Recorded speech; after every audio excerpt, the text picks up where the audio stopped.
In the quiet dark of space, far from any star, the imperial vessel Starlight Grace drifted like a silver leaf on an endless ocean. Inside its polished halls, Princess Leela of the Varelian Empire stood alone in her quarters, her back straight, her violet eyes fixed on the small blue planet growing larger in the viewport. Earth. The word tasted strange in her mind. Rough, simple, almost childish compared to the flowing syllables of her native tongue. Yet this world, so small and fragile-looking, was now the center of her fate. Lila's skin shimmered faintly in the low light. A natural trait of her people, and her long violet hair fell like a curtain around her shoulders. She wore the formal robes of her house, deep indigo with silver thread, but they felt heavy like chains. She had not chosen this, none of it. The council had decided. The treaty demanded it, and so she would marry a human. The very idea made her stomach tighten. Humans were new to the galactic stage, barely spacefaring for 2 centuries. They were loud, emotional, unpredictable. Varelians valued control, logic, and centuries of tradition. To bind herself to a human was seen by many as a disgrace. Even her own mother had looked away when the decree was read. Her betrothed's name was Daniel Carter. She had seen his file. Former military, now a diplomat. Clean record, calm demeanor. A picture showed a man with short brown hair, steady eyes, and a quiet smile. It meant nothing to her. He was just another human, another symbol of compromise she never wanted. The Starlight Grace docked at Orbital Station Omega with a soft hum. Lila stepped onto the human platform flanked by 2 silent Varelian honor guards in polished armor. The air here was different, warmer, thicker, carrying scents she couldn't name. Metal, oil, something sweet like fruit, and beneath it all, the faint tang of life. Humans moved everywhere, talking, laughing, rushing. Their faces showed everything they felt. Joy, worry, boredom. It was unsettling. On Varelia, emotions were private, controlled. At the end of the corridor stood Daniel Carter. He wore a simple dark uniform with no medals, no show of rank, just a man. He did not bow deeply as a lesser being might, nor did he stand stiffly as a rival would. He gave a small, respectful nod. "Princess Lila," he said. His voice was calm, not too loud, not too soft. "Welcome to Earth," she said nothing. She walked past him without a glance, expecting him to follow like a servant. But he did not rush. He simply matched her pace a few steps behind, giving her space. That surprised her. Most beings would have demanded acknowledgement, especially after such a slight. They rode a lift down to the surface in silence. The city below unfolded like a living circuit. Towers of glass and steel, lights blinking like stars, vehicles gliding along smooth roads. Lila watched it all with cold curiosity, impressive for primitives. Her quarters were in the Alliance diplomatic residence, a tall building with wide windows and soft lighting. It was clean, quiet, and empty of personal things. Good. She preferred it that way. For the first 3 days, Lila refused to leave her room. She ate only the nutrient paste brought from her ship. She ignored the human food left outside her door. She did not speak to anyone. Daniel never knocked. He never demanded her presence. Each morning, a fresh tray of Varelian rations appeared, cool, familiar, perfectly portioned. She wondered how he knew. On the 4th night, a storm rolled in. Thunder cracked like splitting stone. Lightning flashed across the sky, turning the city into a flickering ghost. Rain hammered the windows like 1,000 tiny fists. Lila stood by the glass, unmoving, but her hands trembled slightly. Varelia had no storms, only gentle winds and eternal twilight. This raw, chaotic power frightened her more than she cared to admit. A soft knock came at the door. "It's Daniel," he said from the other side. "May I come in?" She hesitated. Part of her wanted to say no, but another part, the part that had not slept in days, was tired of being alone. "Enter," she said, her voice flat. He stepped inside slowly, holding a steaming mug. "Chamomile tea," he said. "It helps with storms. At least it does for me." She did not move. "I do not drink human beverages."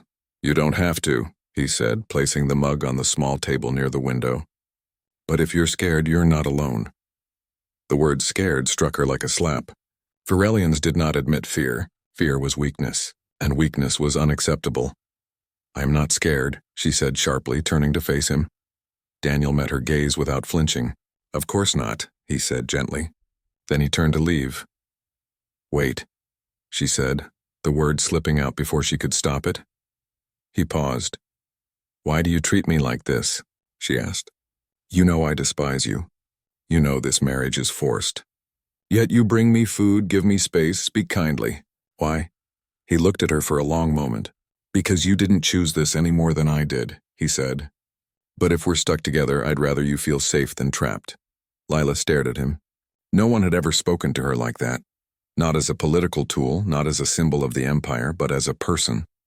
It confused her. It angered her. And yet, deep down, it stirred something unfamiliar, something soft. The next morning, she opened her door to find the usual tray of rations, and beside it a small plate with a slice of yellow fruit. A note lay beneath it. "Banana, sweet, try it." She picked it up. It felt soft, warm from the room. She took a small bite. The taste was rich, creamy, unlike anything from Varelia. She ate the whole slice. That evening, she found Daniel in the residence's small garden, a patch of green tucked between buildings. He was watering plants, his sleeves rolled up, dirt on his hands. "You garden?" she asked, standing at the edge of the path. "When I can," he said, not looking up. "It's quiet. Helps me think." She stepped closer. "On Varelia, we grow food in controlled chambers, efficient, no waste." "That sounds smart," he said. "But sometimes inefficiency has its own beauty." She frowned. "Beauty in waste?" "Not waste," he corrected. "In care, in time spent just being." She didn't understand, but she stayed. Over the next week, Lila began joining Daniel for meals. She tried bread, soft and warm. She drank tea, bitter at first, then comforting. She learned that humans laughed not just at jokes, but at small, silly things. A bird hopping on a branch, a child's mispronounced word. She watched them, silent, trying to understand. One afternoon, they walked through a public park. Children ran past, shouting, chasing a bright red ball. One tripped and fell, scraping her knee. Instead of scolding her for clumsiness, the mother knelt, kissed the scrape, and whispered something that made the girl giggle through her tears. Lila stopped walking. "Why comfort weakness?" she asked. "On Varelia, children are taught to rise without crying." Daniel looked at her. "Because pain is real, and kindness doesn't make you weak, it makes you human." She said nothing, but that night she dreamed of her own childhood. She remembered falling once during a training drill. She had bitten her tongue to keep from crying out. Her instructor had nodded in approval. No one had kissed her scrape. No one had whispered that it would be okay. The dream left her restless. Meanwhile, news from the stars grew darker. Varelian hardliners were calling the peace treaty a mistake. Whispers of war spread through diplomatic channels. Daniel received urgent messages daily. His calm face grew tighter, his eyes shadowed with worry. One morning, Lila found him in the communications room, staring at a star map glowing on the wall. Red markers clustered near the neutral zone. Varelian warships moving without council approval. "They're testing us," he said, not turning. "Your people think we'll back down." "They might be right," Lila said quietly. Daniel finally looked at her. "Do you believe that?" She met his eyes. "I used to. But I've seen you. You don't back down. You listen. You protect, even when it costs you." She paused. "That's not weakness. That's a kind of strength my people have forgotten." He gave a small, tired smile. "Thank you." Just then, alarms blared through the building. Red lights flashed. A priority alert scrolled across the screen. A Varelian cruiser, battle-ready, had crossed into Alliance space. It was broadcasting a single message on all channels. "The treaty is void. Prepare for judgment." Panic spread through the station. Officers rushed to their posts. But Lila stood still, her mind racing. "Who commands that ship?" she asked. Daniel checked the registry. "General Kor." "Your cousin." Her blood ran cold. Kor was ruthless, proud, and fiercely traditional. He had always despised the idea of peace with humans. And now he was acting on his own. "He won't listen to reason," Daniel said grimly. "He sees this as a holy war." Lila's hands clenched. "Then I will speak to him. They'll say you've been corrupted," Daniel warned. "They'll call you a traitor." "Let them," she said. "If I do nothing, millions will die for pride." Without waiting for his reply, she strode to the main comm chamber. Daniel followed, silent but present. She activated the emergency broadcast channel, a signal that would reach every ship, every station, every world in both empires. Her face appeared on screens across the galaxy. "People of Varelia," she began, her voice clear and strong despite the fear coiling in her chest. I am Princess Lila, daughter of the seventh house. I stand not as a traitor, but as a witness. She took a breath. I was sent to Earth to seal a treaty with fear, but I have found something else, truth. Humans are not perfect. They are messy, loud, and full of contradictions. But they are also brave. They offer help without expecting return. They mourn their dead with open hearts, and they choose peace even when Weeks passed after the crisis. The galaxy held its breath waiting for the next move. But peace, fragile as it was, held. On Earth, life settled into a quiet rhythm.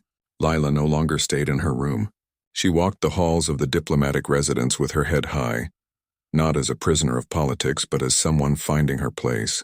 Daniel remained steady beside her, never pushing, never demanding, just present. One morning, a message arrived from Varelia. It was sealed with the Council's mark. Lila opened it alone. The words were cold, formal.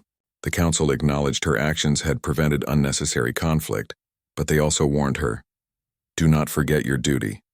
Do not become too human." The message ended with an order: return for the Unity Ceremony, a sacred rite where she would publicly reaffirm her loyalty to the Empire before the marriage to Daniel could be finalized. She showed the message to Daniel that evening in the garden. "They don't trust me," she said, her voice low. "They don't understand you," he corrected gently. "There's a difference," she looked at him. "If I go back, they may not let me leave. Then I'll go with you," he said without hesitation. Lila blinked. "You cannot. Humans are not allowed in the inner sanctum. It is forbidden." "Then we'll change the rules," he said simply. She almost laughed. Only Daniel would say something so bold with such calm, but his eyes were serious. He meant it. Preparations began. The Alliance Council debated fiercely. Some called it madness, a human stepping onto Varelian holy ground. Others saw it as the only way to prove the treaty was real. In the end, they agreed. Daniel would accompany Lila as her bonded partner under full diplomatic protection. It was unprecedented. It was risky, but it was necessary. The journey to Varelia took 10 days through folded space. Aboard the Alliance shuttle Horizon, Lila grew quieter with each passing hour. Memories returned. Her childhood in the crystal spires of the capital, the weight of expectations, the silence of her family's halls. She had left as a princess. She was returning as something else. Daniel watched her closely. He didn't fill the silence with words. He simply sat with her, sometimes reading, sometimes just looking out at the stars. His presence was a quiet anchor. When they arrived, the Varelian fleet met them. Not with weapons, but with honor guards.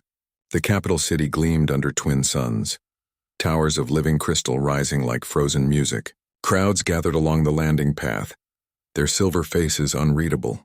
Some stared with curiosity, others with open disdain. Lila stepped onto the platform in full ceremonial robes, her posture perfect. Daniel followed in a simple dark suit, his human features standing out like a single dark note in a sea of silver. Whispers rippled through the crowd.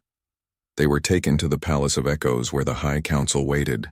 The chamber was vast, walls humming with ancient energy. Elders sat in high-backed chairs, their eyes sharp, their silence heavy. Elder Mael, the council's voice, rose. "Princess Lila, you return with a human. Explain." Lila bowed slightly. "He is my bonded partner, by treaty and by choice." "Choice is not law," Mael said coldly. "The Unity Ceremony requires purity of blood and spirit. A human has no place here." "Then change the law," Daniel said, stepping forward. Gasps filled the chamber. No outsider had ever spoken in the Hall of Echoes. Mael's eyes narrowed. "You dare?" "I respect your ways," Daniel said calmly. "But your peace depends on seeing humans not as outsiders, but as equals. If this ceremony is about unity, then let it be real unity, not just words." Silence stretched. Then from the far end of the chamber, an old voice spoke. "Let them proceed." All turned. It was the silent elder Vera, the oldest of the council, rarely seen, never challenged. Her skin was pale as moonstone, her eyes deep with centuries. "The girl has spoken truth before," Vera said, "and the human shows courage without arrogance. Let the ceremony begin. Let the ancestors judge." The chamber stirred, but no one argued. The Unity Ceremony was held at dusk in the Garden of Remembrance, a place where light from both suns mingled into violet. Lila and Daniel stood on a raised platform surrounded by elders. The ritual required them to drink from the same chalice, speak vows in the old tongue, and join hands beneath the ancestral tree. But there was a problem. The vows were written only for two Varelians. There were no words for a human. Lila looked at Daniel. Then, without waiting for permission, she spoke in basic English loud enough for all to hear. I, Lila of the 7th house, choose you. Daniel Carter, not by command, but by heart. I will stand with you in peace and in storm. I will learn from you and you from me, and I will never let fear decide our path, the crowd murmured. But Daniel smiled, a small, true smile, and answered in kind. I, Daniel Carter, choose you, Lila, not as a princess, but as my partner. I will protect your truth, honor your strength, and walk beside you, not behind or ahead, always beside. Then, in a move that stunned everyone, Elder Vera stepped forward and poured water from the sacred spring into the chalice. Not the traditional nectar, but clear, simple water. Unity is not in blood, she said softly. It is in choice. They drank. As the last light faded, something shifted in the air. Not magic, but understanding. The ancestors did not strike them down. The sky did not darken. Instead, the twin suns set in harmony, casting the city in gold and violet. After the ceremony, Lila was summoned to the reflection chamber, a private room where only heirs met the council. Daniel was asked to wait outside. Inside, Elder Male stood alone. You have changed, he said, not unkindly. I have seen more, she replied. The council is divided. Some say you have betrayed us. Others say you have saved us from pride. He paused. What do you want, Lila? She thought of Daniel waiting outside, of the garden on Earth, of the banana she had eaten, of the storm she no longer feared. I want a future where my people do not have to be afraid of kindness, she said. Male studied her for a long moment. Then he nodded once. Then build it. The next day, Lila and Daniel prepared to return to Earth. But before they left, Elder Vera gave Lila a small crystal pendant. This holds the memory of the first unity, she said. Now it holds yours. Wear it not as a chain, but as a bridge. On the shuttle, as Varelia shrank behind them, Daniel took her hand. What now? He asked. Now, she said, looking at the stars ahead. We show both our worlds that peace is not weakness. It is the bravest thing we can choose. Back on Earth, they did not return to the diplomatic residence. Instead, they moved into a small house on the edge of the city, near trees and open sky. Lila planted a garden, real soil, real seeds. Daniel taught her how to prune roses. She taught him Varelian star songs. News came slowly. Trade routes opened. Student exchanges began. Human doctors shared healing tech with Varelian healers. Varelian engineers helped rebuild cities damaged in old wars. It was not perfect. There were still arguments, misunderstandings, moments of doubt. But there was also trust. Growing, quiet, strong. One evening, as they sat on the porch watching fireflies blink in the dusk, Lila spoke. On Virelia, we believed emotions made us weak, she said. But I think they make us real. Daniel nodded. And being real is the first step to being free. She leaned her head on his shoulder. The fear was gone. The dread was gone. In its place was something new. Something warm, steady, and entirely her own. Months later, a new message arrived. This time, it was not from the council. It was from a young Varelian girl on a distant colony. She had seen the broadcast of the Unity ceremony. She wrote that she wanted to study on Earth. She asked if Lila would be her mentor. Lila showed the message to Daniel. What do you think? She asked. He smiled. I think you'd be a great teacher. So she wrote back, yes. And in that simple word, a new chapter began. Not just for her, not just for Daniel, but for two worlds learning to see each other not as enemies, not as strangers, but as neighbors. Lila was no longer just a princess. She was a bridge. And bridges, she now understood, were not built with stone or steel, but with kindness, courage, and the quiet choice to reach out, even when it scared you. As the stars blinked awake above their small house, Lila held Daniel's hand and knew. This was not the end of her story. It was the beginning of something far greater than she had ever imagined. Months turned into a year. The small house on the edge of the city became a quiet beacon.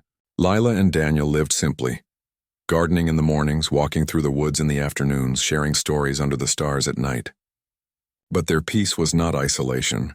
It was a different kind of work. The kind that built trust one conversation at a time. Then came the first student, Her name was Nora, a young Varelian girl from the outer colonies. She arrived on a transport ship with wide eyes and a single silver satchel. She had watched the Unity ceremony broadcast over and over. To her, Lila was not just a princess. She was proof that change was possible. Nora stayed in the guest room. At first, she barely spoke, overwhelmed by Earth's sounds, smells, and colors. Lila did not rush her. She remembered her own first days, how loud everything felt, how strange kindness seemed. So she gave Nora space, just as Daniel had once given her. Slowly, Nora began to open up.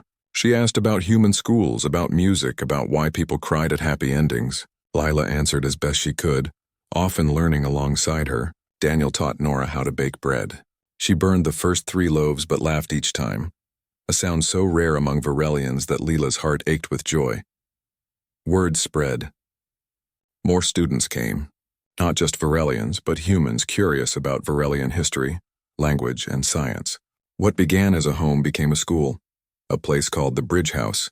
There were no grades, no tests, only questions, shared meals, and the slow work of understanding. But not everyone welcomed this new world. One evening, as Lila watered the garden, a message arrived on her secure comm. It was encrypted, but the sender was clear. General Kor. The screen flickered to life. Kor's face was harder than before, his eyes sharp with bitterness. "You think you've won," he said. "You parade your human pet and call it peace. But you've only made us weak. The colonies grow soft. Our youth forget honor. Honor is not cruelty," Lila replied calmly. "You speak like a human now," he sneered. "Soon there will be no Virelia left, only your little garden of mixed blood and broken traditions." The transmission cut off. Lila stood still for a long moment. Then she went inside and told Daniel. He listened quietly, then said, "He's afraid."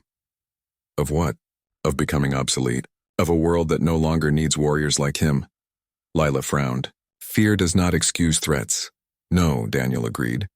"But understanding it might stop a war before it starts." They decided to act, not with force but with invitation.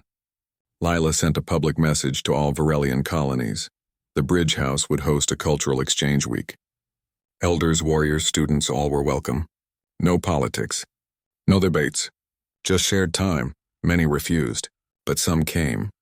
Among them was an old Varelian soldier named Torin. He had fought in the border wars, lost 2 sons to human weapons. He arrived with his arms crossed and his face like stone. He sat apart during meals, spoke only when spoken to. One afternoon, Lila found him standing by the rose bushes, staring at a bloom. "They do not last long," he said gruffly. "Why grow them?" "Because they are beautiful while they last," she replied. He was silent for a long time. "Then my youngest son, he liked flowers. I called it foolishness." Lila did not offer empty comfort. She simply said, "It's not foolish to love beauty." Torin's eyes glistened, but he did not look away. The next day he helped Nora plant new seeds. Still, tension simmered. Reports came in of unrest in the outer colonies. Kor's followers were spreading rumors that humans were poisoning Varelian youth, that the Bridge House was a spy nest. Fear grew like a weed.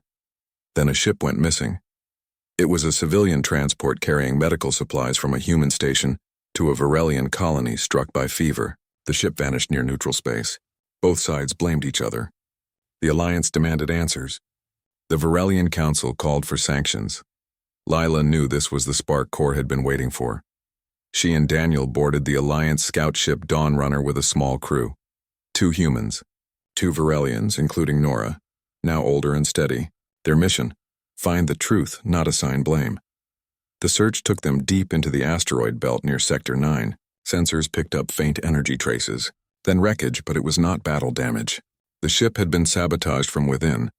Its core overloaded, its logs erased, and among the debris floated a single data chip, shielded in Varelian alloy. Back on the Dawn Runner, they decrypted it. The file showed the ship's final moments. A masked figure wearing Varelian military armor had boarded under false orders. The crew had welcomed him, thinking he was help.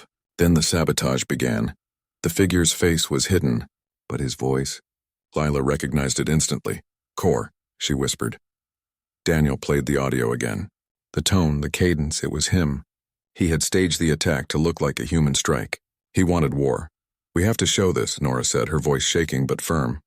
"If we do, he'll deny it," Daniel warned, "and his followers will call it a fake." Then we make him confess, Leela said. They returned to Virelia not as diplomats, but as witnesses. Layla requested an emergency session of the High Council. This time she did not go alone. Trine stood with her. Nora stood with her. Even Elder Vera appeared, frail but resolute. In the Hall of Echoes, Lila played the recording for all to hear. Gasps filled the chamber.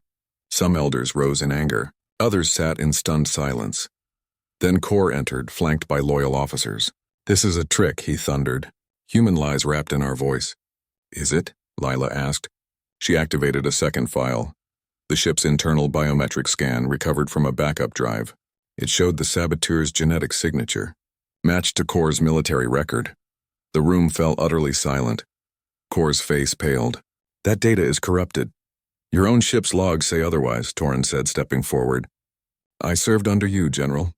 I believed in honor, but this is betrayal." Others joined him. Officers, elders, even former allies. One by one, they turned away from Kor. Defeated, Kor did not beg. He simply stood tall and said, "I did it to protect our way of life." "You did it to feed your pride," Lila said softly. "True protection does not come from fear. It comes from trust." Kor was stripped of rank and placed under house arrest. His movement collapsed without his voice.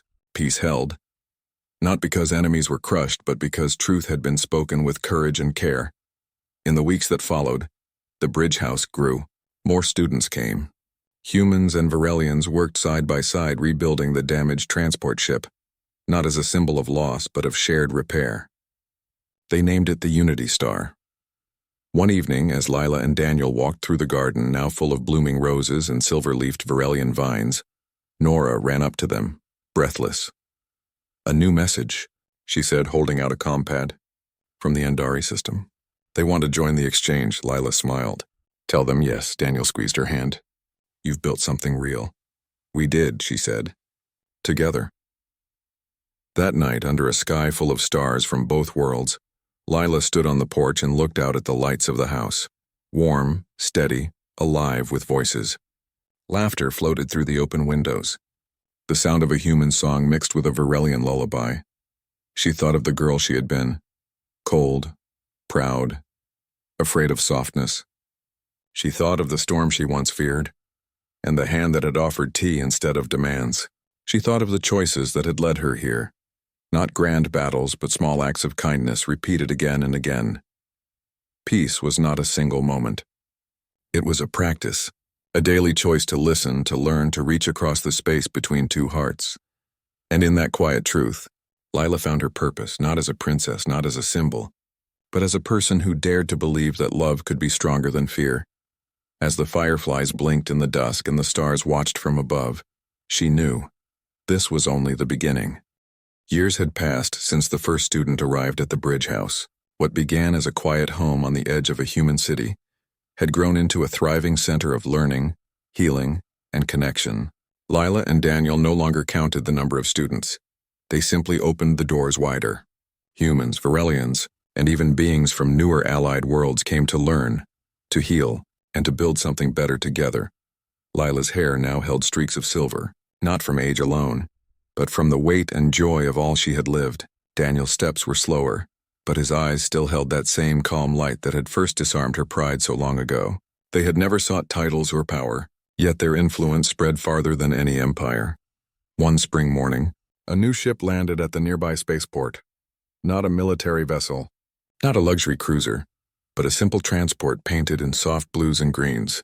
From it stepped a young woman with silver skin and warm brown eyes. She carried no official seal, only a small satchel and a letter sealed with wax. Her name was Illyra, and she was the first child born on Earth to Varelian parents. Her mother had been one of Lila's earliest students. Her father, a human botanist who studied alien flora. Illyra had never known a world divided by fear. To her, unity was not a dream.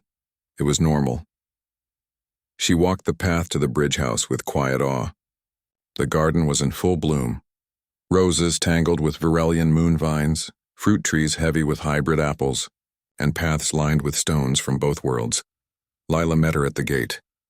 "You came," Lila said, "not as a princess but as a teacher." "I had to," Illyra replied. "I want to learn how you did it, how you built this." "Without war?" Lila smiled. We didn't build it alone, and we didn't build it with plans. We built it with listening. Over the next weeks, Elira joined the daily rhythm of the house. She helped in the kitchen, tended the garden, sat in on language circles where elders taught young ones old songs and new ideas. She watched how Daniel still brought Lila tea during storms even though she no longer feared them. She saw how Lila always made time for the quietest student, the one who spoke last. But peace, even deep peace, is never without challenge. Rumors began to stir from the far rim, a new faction calling themselves the Pure Flame. They claimed that too much mixing had weakened both humans and Varelians. They wanted separation. They called the Bridge House a corruption zone. At first, Lila and Daniel paid little mind. Such voices had risen before and faded, but this time the Pure Flame had resources. They hacked public feeds spreading old footage of war, twisting Lila's words, painting her as a traitor who had traded her people's soul for comfort. Then came the fire. One night, flames broke out in the east wing of the Bridge House where the archives were kept. Ancient Varelian scrolls, human journals, recordings of the First Unity ceremony, all at risk. Students rushed to help. Daniel, though older, carried buckets alongside the youngest. Lila directed the effort with calm urgency. They saved most of it, but the message was clear. Someone wanted their history erased. The next morning, Elira found Lila sitting alone in the scorched garden. "We should report them," Elira said, anger in her voice. "Call the Alliance Guard. Shut them down." Lila looked up. "And then what? More walls? More fear?" "But they attacked us." "They attacked a building," Lila said gently. "Not us. We are not the house. We are the people in it." She stood, brushing ash from her robe. The Pure Flame believes purity means sameness. But true strength is indifference held together by respect, not force. She made a decision. Instead of hiding, they would open the doors wider. They announced a festival of stories. Anyone could come, speak, share. No filters. No rules except one: listen before you speak. Many feared it would turn into chaos, but the opposite happened. On the day of the festival, hundreds gathered, humans, Varelians, mixed families, even a few from the Pure Flame, curious or skeptical. An old human veteran spoke of losing friends in the border wars, and how meeting a Varelian medic years later changed his heart. A young Varelian girl sang a song her grandmother taught her, then taught it to human children who echoed the notes with clumsy joy.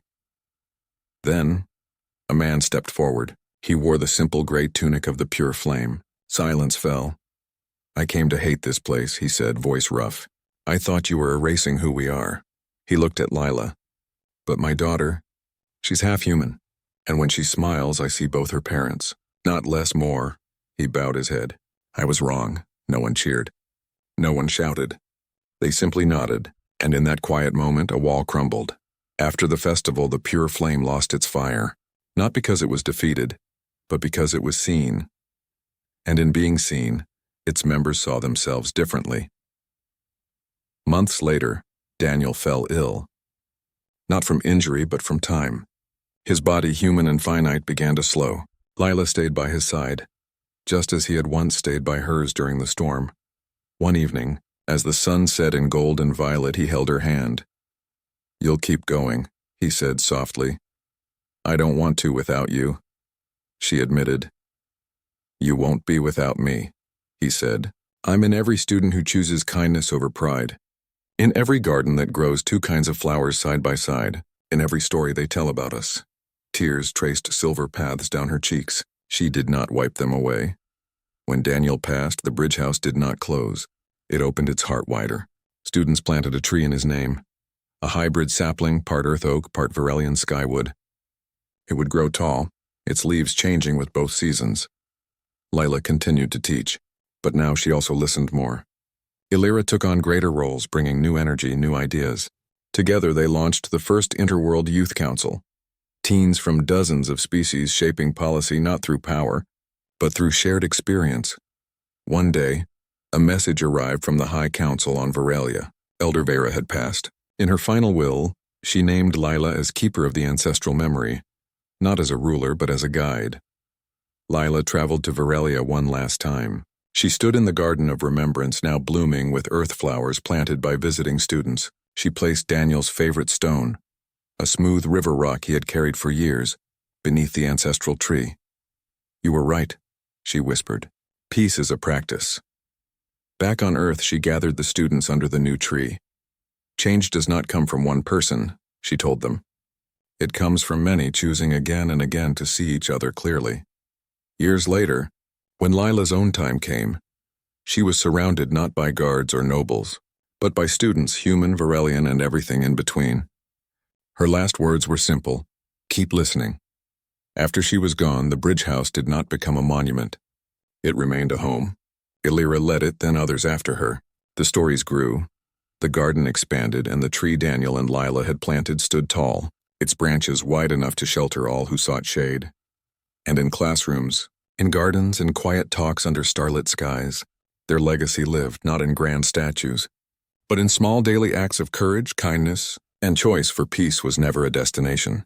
It was a path, and they walked it together.